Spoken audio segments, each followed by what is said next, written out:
Espiritu Santo ay Diyos, ilan nga ba ang Diyos? Pag-aralan po natin. Madalas po nating mabasa sa mga pahina ng Biblia na ang Diyos, si Kristo at ang Espiritu Santo ay ikinukumpara o inihahalimbawa sa ilaw.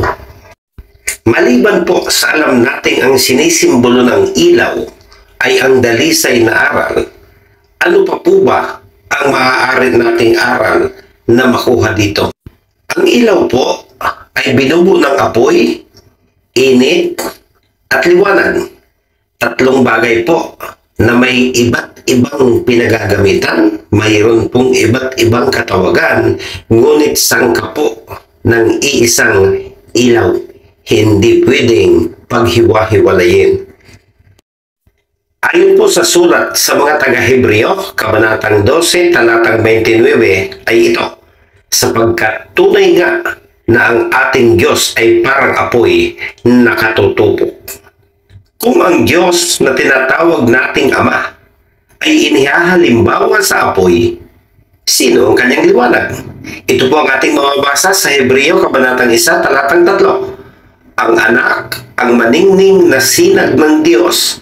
Kung ano ang Diyos, ay gayon din ang anak. At sa aklat po ng mga awit, chapter 143 verse 10, ay ito ang ating mababasa. Ikaw ang aking Diyos, ako ay turuan na aking masunod ang iyong kalooban. Ang espiritu mo'y maging aking tanglaw sa aking paglakad sa ligtas na daan.